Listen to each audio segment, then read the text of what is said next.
Muy buenas tardes, bienvenidos. La verdad que para Altagracia Ortiz y para una servidora Doris Pantaleón es un gran placer que cada sábado ustedes estén ahí fieles a nosotros en este programa que lo hacemos, como siempre lo decimos, cada semana, pero es porque es verdad, con mucho cariño para llevarle orientaciones a ustedes. Buenas tardes, Daddy.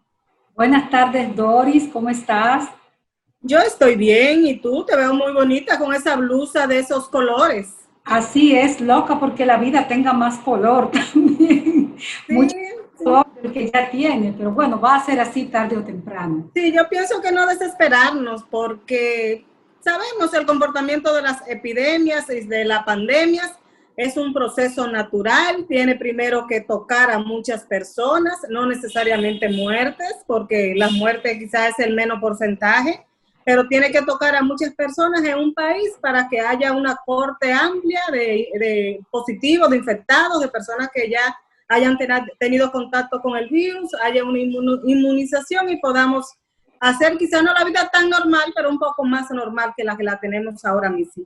Así es, y Doris también, además de la pandemia, que nosotros llevamos ya 6 meses y algo hablando de ella sábado tras sábado, hemos notado nosotras también que en todo el área del sector salud, tanto en lo que tiene que ver con la red pública, como con todo lo que es la gerencia, el ministerio, hay cambio de rostros. Con el cambio de gobierno, pues también vino un cambio de rostros y, por ejemplo, los directores de hospitales son todos de rostros no necesariamente jóvenes, Nuevos. pero rostros nuevos, ciertamente. Sí, era de esperarse, Tati, porque lamentablemente, aunque en nuestro país todavía estamos inmaduros, vamos a decirlo así, en ese sentido de que cuando hay un cambio de partido, de gobierno, generalmente hay cambios generalizados en todas las instituciones. Ojalá llegue un momento en que no sea así, porque tenemos que reconocer que el sector tiene muchos técnicos buenos que han sido capacitados, que el mismo Estado ha invertido mucho en capacitar personas para realizar labores en diferentes dependencias del Estado, pero para nadie es sorpresa ni nos debe sorprender y pienso que nadie de lo que han sustituido debe sentirse mal, porque siempre se esperan ese tipo de cambios, sobre todo en esas posiciones que son más políticas que otra cosa, como son las direcciones de hospitales. Así es, siempre, bueno, tenemos entre esos cambios al director, un amigo de este programa, que es el director Clemente Guerrero, que fue elevado, digamos, de subdirector a director del hospital. Es un cambio significativo porque es un hombre de un origen humilde, pero muy preparado, un académico, que tiene la oportunidad de dirigir un hospital emblemático, pero sumamente complejo en términos de que atiende a la gente más pobre del país. No, y recordemos que el Hospital Infantil Robert Rick Cabral es el hospital de referencia nacional en materia de infantil, materia de niños. Entonces es un hospital que juega un papel importantísimo en el sistema de salud dominicano y creo que Clemente, ya con la experiencia que tiene, como tú dices, Clemente tiene muchos años en ese hospital como infectólogo. Sí, exactamente, como infectólogo, de jefe de departamento de enseñanza, si no me equivoco, también la ocupó. Sí. Estuvo en la subdirección del hospital y ahora pasó a ser director y lo que le auguramos es mucho éxito. Sabemos que va a poner todo su empeño para que todo eso surja bien. Y otro cambio, Tati, que nos llamó un poquito la atención fue el del Hemocentro Nacional. El del Hemocentro Nacional, con un hombre también que ha estado muchas veces en este programa, que es el doctor Sócrates Sosa. Uno lo que espera es, bueno, fue sustituido por el doctor Pedro Sin, expresidente del Colegio Médico Dominicano, un hematólogo también altamente reconocido. Uno lo que espera es que estos cambios sean para bien. Los cambios deben ser siempre para bien, pero que no haya otro interés que el que la República Dominicana tenga acceso a sangre, que era el gran deseo que tenía el doctor Sócrates Sosa realmente. Sí, yo decía esta semana que Sócrates fue prácticamente ideólogo de ese proyecto del Hemocentro y que fue asumido luego por la ex vicepresidenta de la República, la doctora Margarita Cedeño, que lamentablemente Sócrates salió sin que eso esté funcionando y que es una gran pena porque bien sabemos la tragedia que significa en República Dominicana cuando una persona necesita sangre para resolver una emergencia médica. Así es. Y bueno, Doris, vamos a tener que hacer un cambio, nos vamos a una pausa Y entonces venimos con nuestra entrevista central de la tarde, que también es, como todas nuestras entrevistas, una entrevista de lujo con mucho contenido importante para todos ustedes. Nos vamos a la pausa y antes de la pausa saludamos a todos nuestros amigos televidentes, a Patricio Peralta y a Víctor Bautista, que son fijos en este programa. A Víctor Terrero. Perdón, a Víctor Herrero. Y volvemos ahora entonces con todo el contenido de 2x3 en Salud. Gracias por continuar con el desarrollo de 2x3 en Salud. Y como habíamos anunciado, nuestro invitado de hoy es también de esos lujazos que tenemos nosotros, un amigo médico que ahora viene al programa con otro rango, Dori. Ahora es senador de la República. Se trata del doctor Iván Silva, podiatra. Yo siempre digo podiatra, es podiatra, podólogo, un médico de prestigio y senador de la República por el Partido Revolucionario Moderno. Muy buenas tardes, Iván. Muy buenas tardes, muchas gracias por su amable invitación. La verdad es que me siento muy a gusto, me siento muy contento, pues compartiendo este momento con ustedes. Lo estamos haciendo hoy, pues, a través de los avances de la comunicación. Algo que es bien nuevo para nosotros. Pero muchas gracias por la invitación. Bueno, Iván, pues la verdad que estamos con parona, Tati y yo, y tenemos que sentirlo, porque no siempre tiene uno un senador de la República en el programa, ¿verdad? Y la verdad es que, bueno, Iván no es la primera vez, como decía Tati, él ha estado con nosotros en otras ocasiones, y nos sentimos siempre muy complacidas, Iván, de que estés aquí con nosotros. Primero, Iván, vamos a hablar, por supuesto, de toda esta situación de salud que estamos viviendo en el país, pero la gente, yo estoy segura que quiere saber un poquito, Iván, ¿qué te llevó a ti a aspirar a esa posición por tu provincia, La Romana? ¿Y qué planes tienes?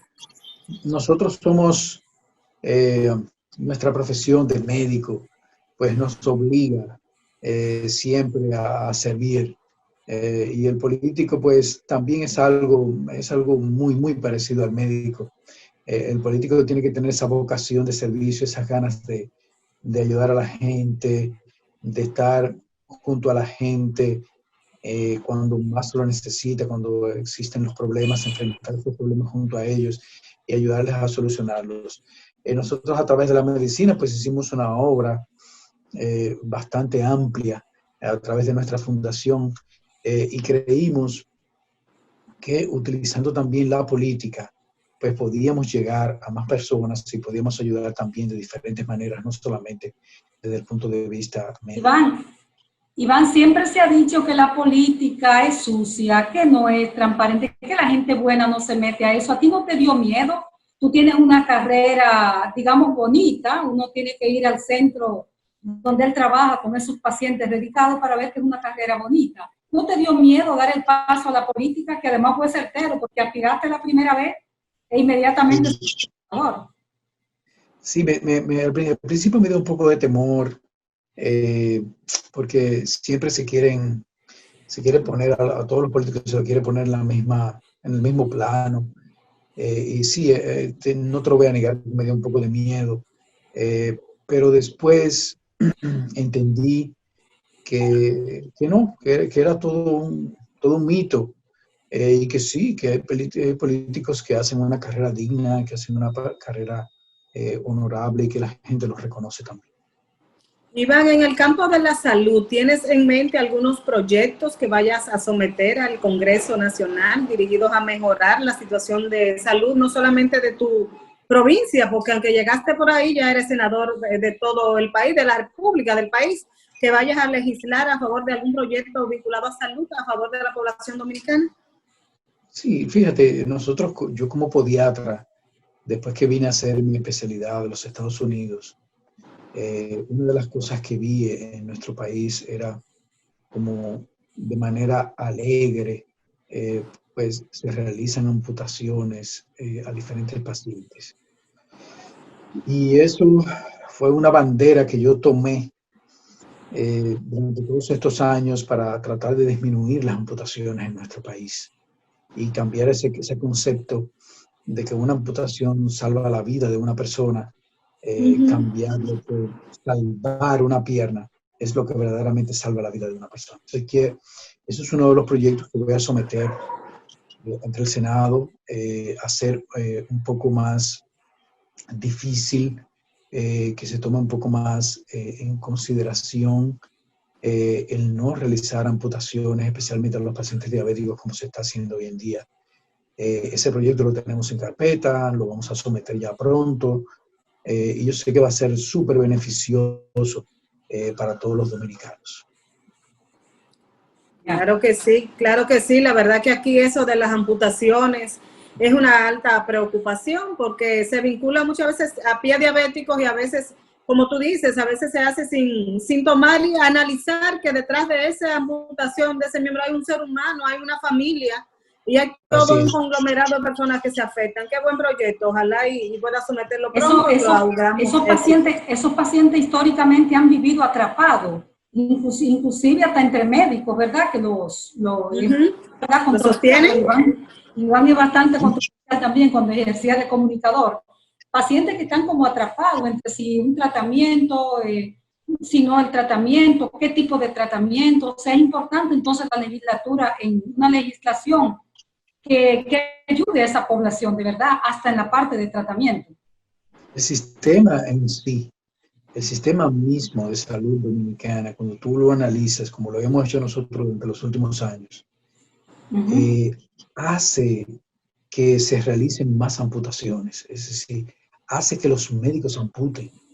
No que los médicos traten de salvar las extremidades, no que los médicos traten de ayudar al paciente a preservar su miembro, sino a que les realicen automáticamente una amputación. El mismo sistema lo obliga, inclusive en el entrenamiento de los cirujanos y de los ortopedas, hay cuotas de amputaciones. Es decir, se le pide para graduarse en el último año cuotas de amputación. De hecho, una de las primeras cirugías que se le enseña es amputar.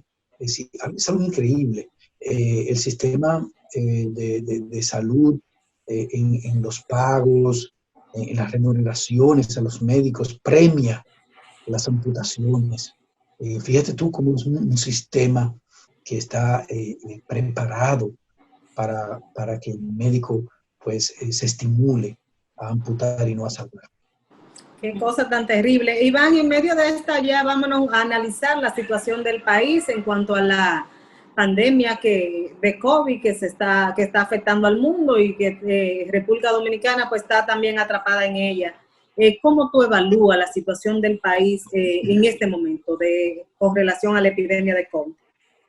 Casualmente, nosotros formamos parte de una comisión bicameral de la evaluación, exactamente de eso, de lo que tú preguntas, de la evaluación para evaluar la situación del COVID en la República Dominicana. Nosotros somos parte de ella. Mañana vamos a traer la primera sesión de esa comisión que para nosotros es sumamente importante, valiosa en estos momentos tan difíciles que estamos viviendo. Y yo fui un crítico del gobierno pasado. Y esa forma de criticar, claro, de hacerlo de una manera constructiva, no para dañar ni para hacer daño a nadie, sino para construir, para ayudar a la sociedad, para que las cosas sean mejores.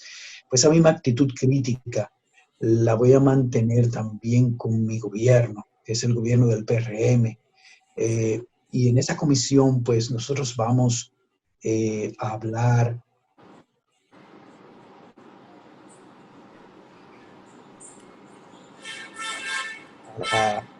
para nosotros, todos los dominicanos, en cuanto a cómo afrontar esta pandemia. Una de las cosas que yo voy a poner sobre la mesa y que voy a criticar de nuestro gobierno, igual como lo hice el gobierno pasado, es la manera en cómo se ha enfrentado la pandemia en nuestro país. Nosotros estamos haciendo una especie de cuarentena nacional.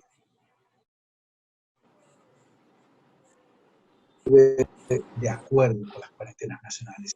Yo creo más en las cuarentenas sectorizadas, cuarentenas por sectores. Me explico. Nosotros debemos abrir todo, dejar que la gente fluya por donde quiera, pero de una manera aleatoria hacer pruebas en diferentes lugares. Cuando tú haces pruebas aleatorias, hay un sistema matemático que te identifica y te dice la cantidad de personas en un sector específico que están infectadas con el virus. La positividad en ese lugar ahí.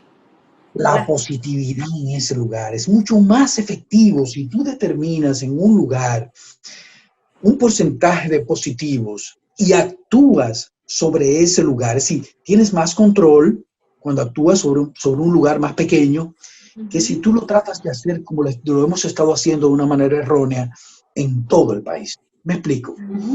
Si nosotros, por ejemplo, en un barrio, identificamos que en ese barrio la población sobrepasa el 10% de infectados. Eso es un barrio que califica rápidamente para nosotros hacer una cuarentena sectorizada. Como un cordón epidemiológico, Iván. ¿Cómo se...? Exactamente. Cogemos ese lugar, hacemos el cordón, podemos hacer que esa gente permanezca en su casa con más facilidad, podemos proporcionarle alimentos, podemos identificar a las personas que si son infectadas con el virus pueden tener complicaciones o que pueden morir y sacarlas del lugar. Y de esa manera también disminuimos la mortalidad, porque acuérdense que el 80% de los infectados no va a sentir absolutamente nada y que va a haber otro porcentaje bien grande que le va a dar una gripe mala. No va a morir ni se va a complicar. Es un porcentaje muy bajito el que es infectado y que tiene que ir a un cuidados intensivos, que tiene que recibir un tratamiento especializado, etc.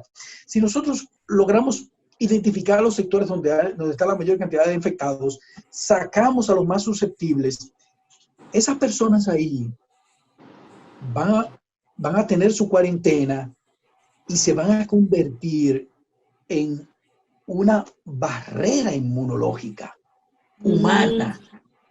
Cuando tú metas de nuevo a los más susceptibles, que los metas al lugar, a su lugar en todo, que son los más viejitos, los que tienen problemas cardíacos, los diabéticos descompensados, etcétera, ya los más obesos.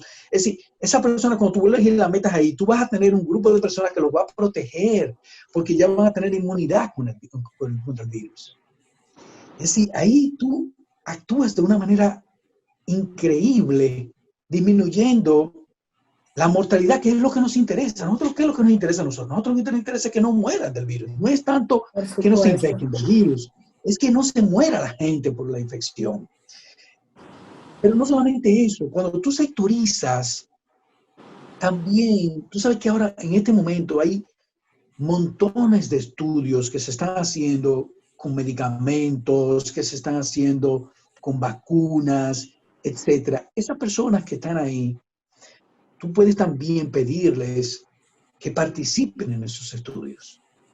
Cuando tú participas en estudios, por ejemplo, de vacunas, si esa vacuna resulta ser efectiva, te colocan a ti primera línea ahí, en los primeros lugares de la lista para proporcionarles la vacuna. Inclusive hasta gratis la podemos conseguir. Si participamos también en estudios. O sea, fíjate lo contundente y lo impactante que es una cuarentena por sectores. Perdón, Iván, y la gente se sentiría hasta más identificada, porque ahora mismo hay medidas como generales, tú las cumples si quieres, pero cuando tú tienes gente cerca de ti que están aplicando medidas, que te conocen, que tú sientes esa cercanía, pues tú sientes hasta más responsabilidad como de actuar, respondiendo a esas leyes y a esas medidas. Creo que es una buena propuesta. Claro que sí, pero fíjate lo errónea que es el tipo de cuarentena que hemos estado haciendo ya por más de 100 días, que nosotros cogemos y apresamos a personas durante la noche, las metemos todas juntas en una cárcel y en la mañana las sacamos. Es decir, infectamos un grupo de personas y lo tiramos a la calle para que infecten a más. Sí, es una contradicción increíble lo que estamos haciendo. Es decir, estamos cometiendo tantos errores tan obvios y a veces me da tanta pena, me da tanta lástima de que continuemos haciendo lo mismo de una forma como Sin analizar, quizás. Como si fuéramos ovejas, como si fuéramos borregos yendo hacia el matadero. Iván, ¿Cómo es posible que nosotros no podamos analizar cosas tan sencillas y tan obvias como esas? Bueno, es una verdadera pena, Iván, porque tenemos que interrumpir por una pausita comercial, pero mismo vamos a continuar después de la pausa. ¿Por qué piensas que van dos gestiones? Porque esto es casi una gestión ya, o sea, en el sentido de que inició una gestión de otro partido y nadie ha hecho lo correctivo del lugar cuando esa propuesta a mí me parece magnífica al menos. Pero vamos a contestar eso después de esta pausa. Volvemos en un momentito con el doctor Iván Silva, médico y senador de la República. Gracias por continuar en 2x3 en salud. Para nosotros un placer seguir aquí en esta conversación interesantísima con el doctor Iván Silva, podólogo, pero también senador de la República Dominicana, quien está utilizando nuestra plataforma 2x3 en salud para llevar una propuesta que nos parece interesantísima en materia de salud en el país para frenar la epidemia de COVID que estamos viviendo en República Dominicana. Doctor, usted hablaba que le daba pena ver cómo seguimos como conejito o borrego, decía usted, haciendo lo mismo, mientras que hay otra manera de frenar los casos, de frenar la mortalidad y de que este virus siga afectando fuertemente a República Dominicana. Por favor, continúenos esas sugerencias que usted está haciendo y esa propuesta.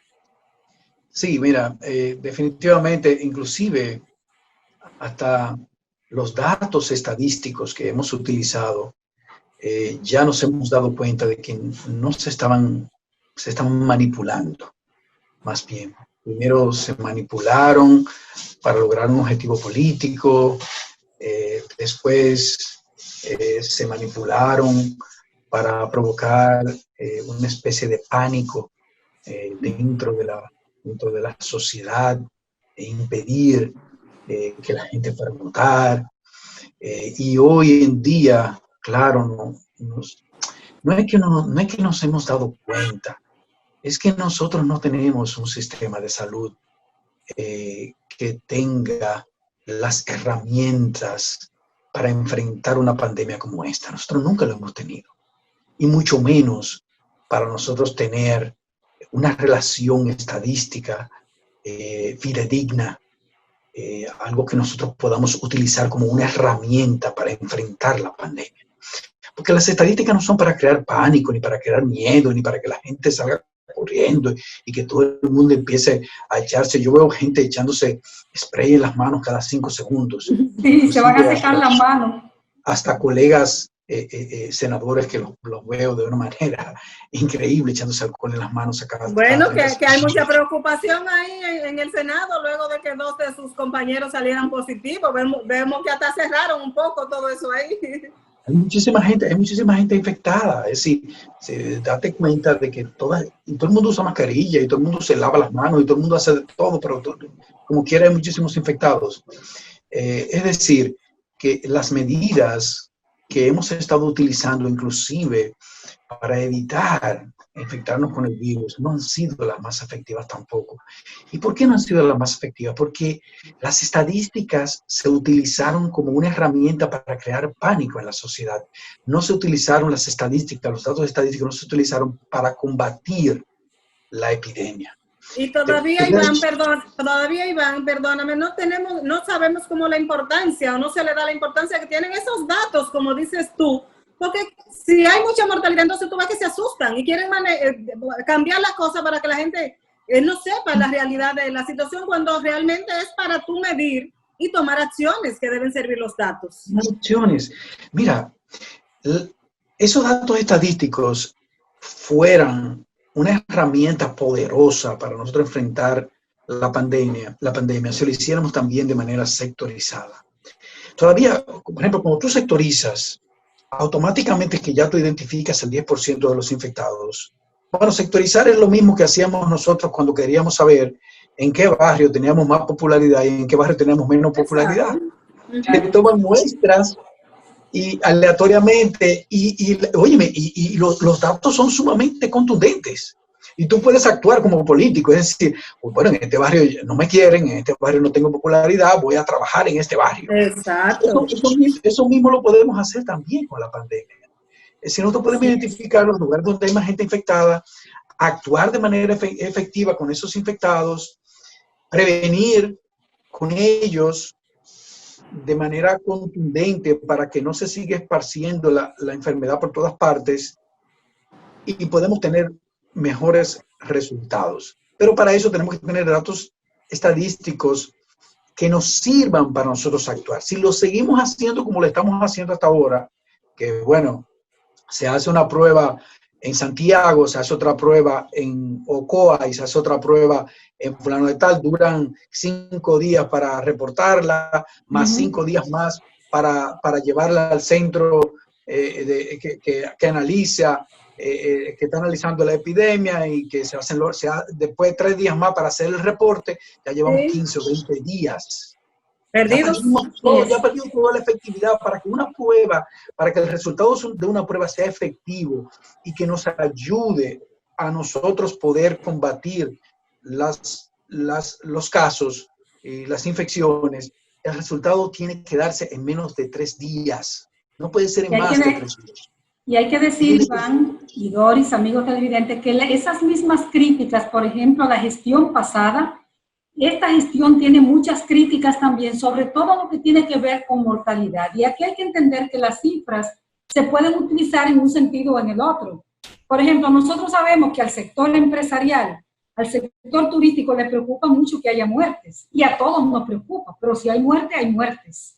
Iván, y para reforzar tu propuesta, que como dice Doris, nos parece muy atinada, yo quiero tomar solo estos datos de un boletín cualquiera. Voy a tomar el boletín 174 del pasado miércoles, para que tú veas si tiene peso esa propuesta. Dice, por ejemplo, Azua, la provincia de Azua, tenía un solo caso nuevo ese día. Igual lo tenía un solo caso Dajabón. Elías Piña tenía un solo caso. Espaillá tenía 2 casos. La provincia de Monteplata, 2 casos. Samaná, 0 casos. Entonces, para que veamos cómo encaja la propuesta del doctor Iván Silva, porque no es, toda la provincia no tiene la misma situación. Si vemos a Santo Domingo, pues 130, 140, 160, y te dejo el plato. Solo quería abundar con esos datos para que veamos la importancia de esa propuesta. Claro que sí.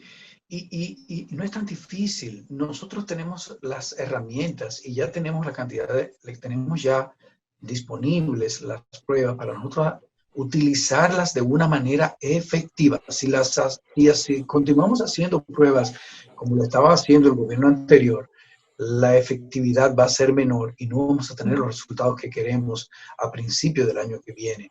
Este gobierno tiene la responsabilidad de a principio del año que viene haber controlado de una manera significativa la pandemia en nuestro país. Y si lo continuamos haciendo de esta forma, no lo vamos a lograr. Vamos a hacer más de lo mismo. Es decir, te estoy hablando ya como un político, no te estoy hablando como un médico. Entonces tenemos que tener mucho cuidado cómo estamos manejando esto, inclusive hasta la mortalidad. Por ejemplo, yo soy de los que pide que la mortalidad de COVID no sea reportada como la hemos estado reportando hasta ahora. ¿Cómo tú lo sugieres, Iván? ¿Por qué? Porque hay muchísima gente que se muere de cualquier... Te voy a poner un ejemplo. Una señora del Ceibo, que ese fue un caso que yo lo presencié. Una señora del Ceibo tenía una insuficiencia renal, no le habían dado diálisis, necesita diálisis cada 2 días, cada 3 días, necesita hacerse una diálisis para mantenerse viva. Oye bien, para mantenerse viva. Se acabaron los insumos para hacer las diálisis, tuvo que transportarse a La Romana.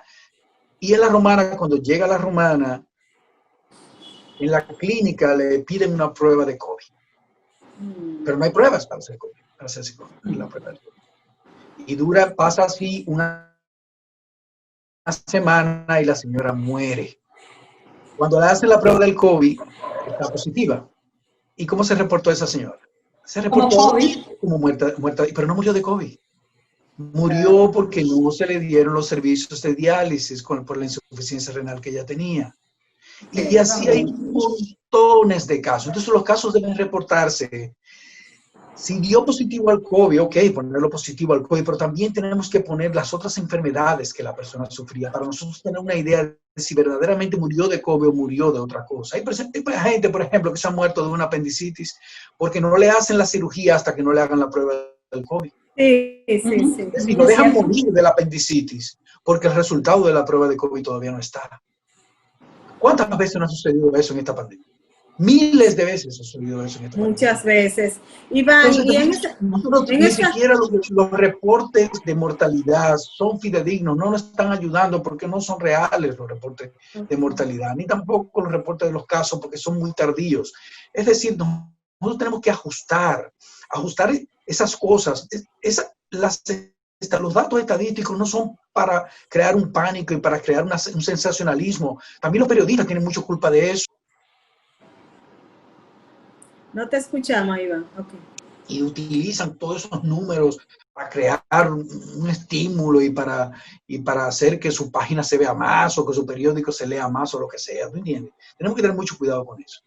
Bueno, vamos a defender un poco los periodistas. Iván, generalmente uno lo que hace, al menos el periodista serio que se maneja en este tipo de área, lo que hace es presentarle a la gente lo que se está diciendo, o sea, las cifras tal como la están dando a conocer las autoridades.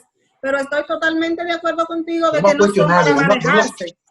Sí, cuestionar las autoridades, vamos a cuestionarlas. Y a veces presentarlo y hacerle despertar, porque a veces no dormimos simplemente con dar una cifra, pero la cifra, como tú dices, no es para darla, es para que se tomen acciones con relación a esas cifras.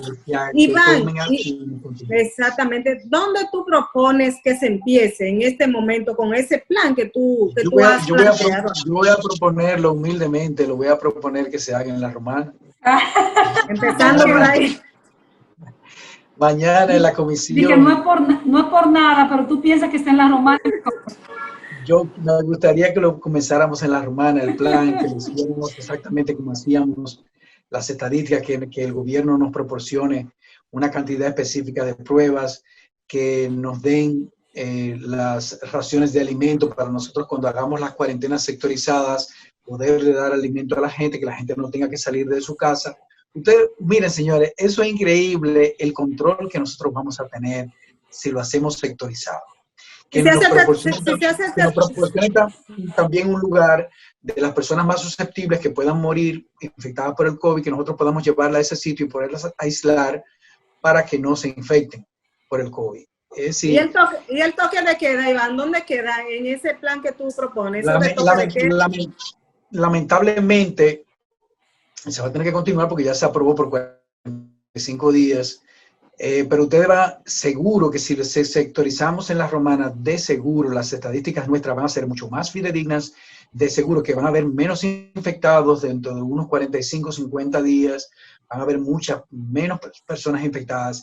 Es decir, lo que nosotros vamos a lograr va a impactar de una manera positiva y creo que las otras provincias también van a comenzar a hacerlo. Bueno, nosotros prometemos que además de este medio 2x3 en TV, haremos que esta propuesta llegue a través de los demás medios que tenemos acceso. Quisiera preguntarte, Iván, otro tema de gran preocupación para la República Dominicana en este momento es la educación. ¿Qué visión tienes tú de qué vamos a hacer con la educación? Comenzando por los chiquitos de 5 y 6 años, ¿cómo vamos a hacer para que esos chiquitos puedan aguantarse media hora frente a una computadora tomando clases? O sea, ¿qué has pensado con respecto a eso? Eso es imposible. La verdad es que hacer un año escolar de esa forma, para mí es un verdadero fracaso. Fíjate, yo soy un hombre así, ¿entiendes? Yo soy un político, pero también para mí primero está la gente, y yo no voy a relajar con los niños. Es decir, yo no me voy a aliar a mi gobierno simple y sencillamente para quedar bien con mi gobierno. Yo quiero, para mí los niños son más importantes. Es un verdadero fracaso hacerlo de esa manera. Si nosotros hubiéramos sectorizado, si hubiéramos comenzado con una cuarentena sectorizada, hubiéramos hecho una educación mixta, En los lugares en donde hubieran menos infectados, permitimos que los niños vayan a las escuelas.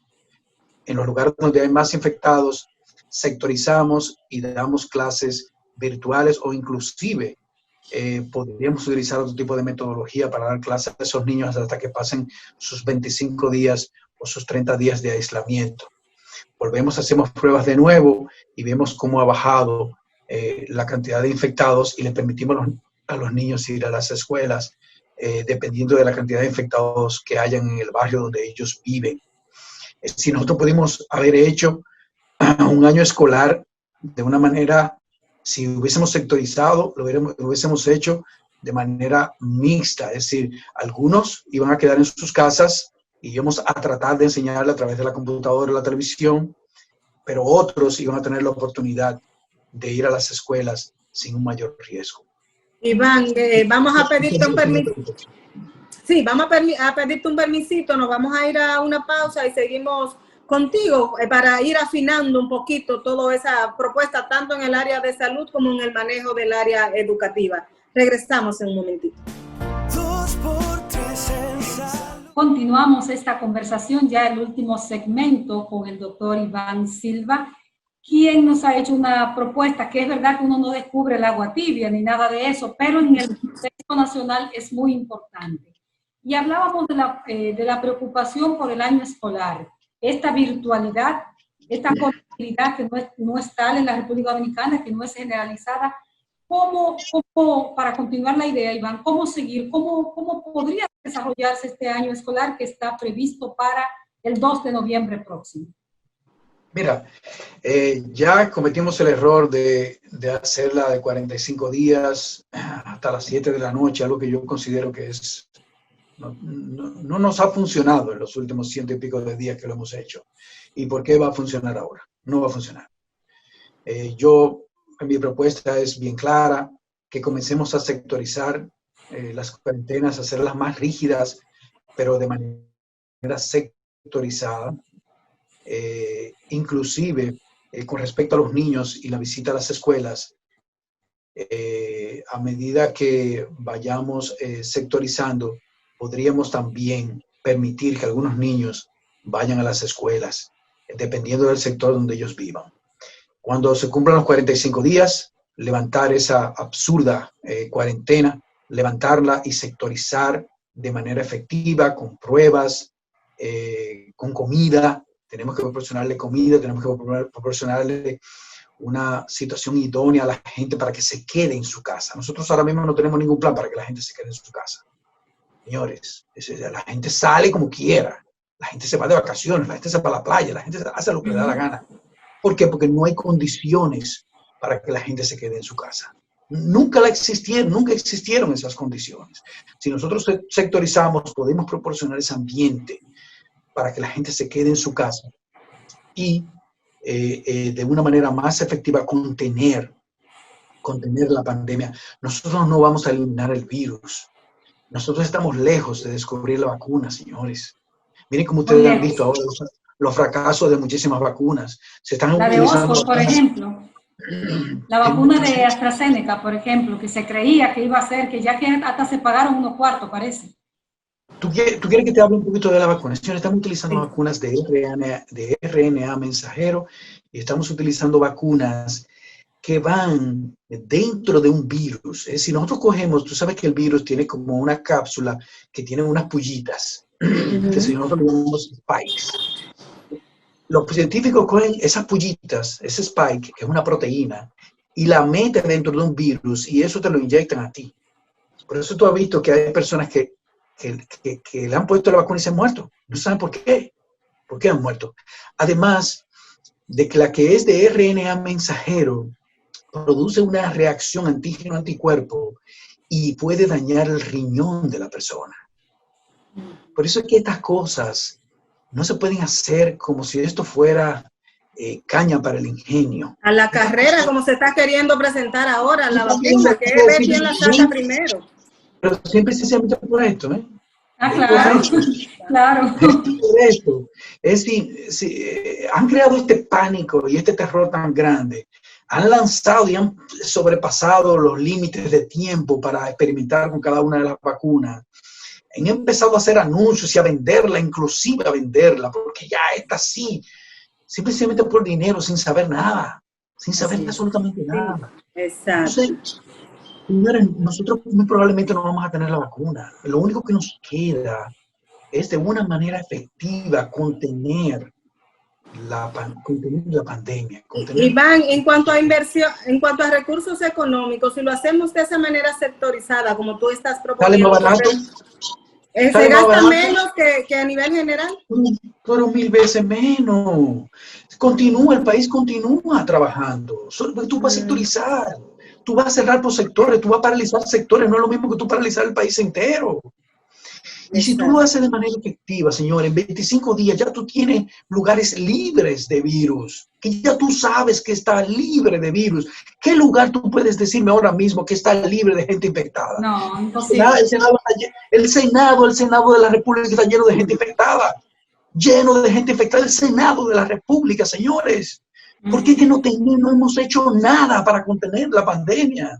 Todos los esfuerzos que hemos hecho hemos fallado y continuamos haciendo lo mismo. ¿Para qué continuar haciendo lo mismo si ya estamos viendo claramente que hemos fallado, que hemos fracasado? Entonces, vamos a cambiar la metodología. Va a salir mucho más económico. No hay que encerrar al país entero.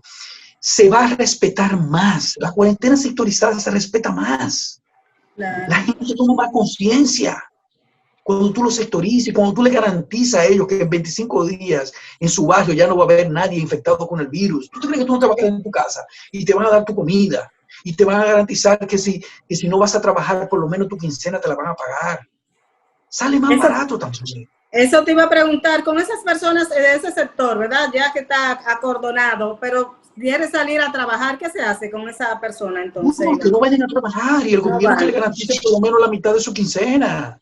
Que le garantice su comida, que le garantice que se puedan quedar en su casa y que no sufran, que le garantice que no va a tener que pagar la luz esos 15 o 20 días, que no va a tener que pagar la renta de su casa tampoco esos 15 o 20 días. La gente se va a quedar tranquila.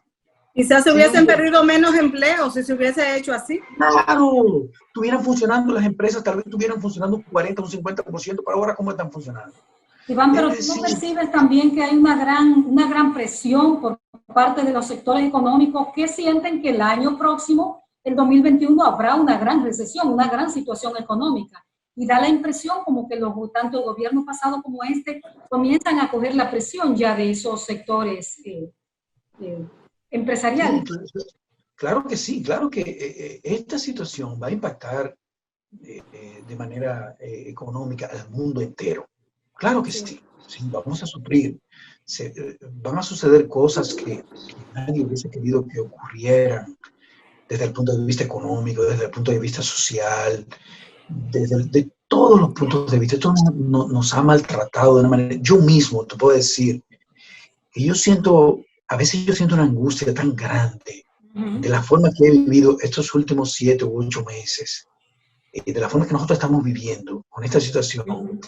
Y yo como médico, sinceramente te lo digo, que a veces me desespero grandemente. Y mira que los médicos entendemos un poco más, que la gente, como yo me imagino. Sí, porque nos cambió la vida, esta cosa nos cambió la vida a todos. Totalmente. Óigame, mi hermano, pero la cambió de una manera, pero sumamente negativa. Es si nosotros tenemos que buscar una salida de este asunto. Nosotros no podemos seguir jugando con la vida de la gente y jugando con esto. Vamos Iván, a hacerlo si seguimos haciendo lo mismo que hasta ahora, que llevamos ya 7 meses casi en esta situación, ¿qué tiempo podríamos, el país todavía estar bajo esa fuerte amenaza del virus? ¿Tú estimas? Bueno, un fracaso. Mira, para que se logre una inmunidad de masa, una inmunidad, una barrera inmunológica humana, tiene que infectarse el 60% de la población. Y yo te aseguro que nosotros no andamos por aquí, no andamos ni siquiera por un 10%. Es decir, lograr esa inmunidad es bien difícil y va a cobrar muchísimas vidas. Ahora mismo lo más idóneo es nosotros contener.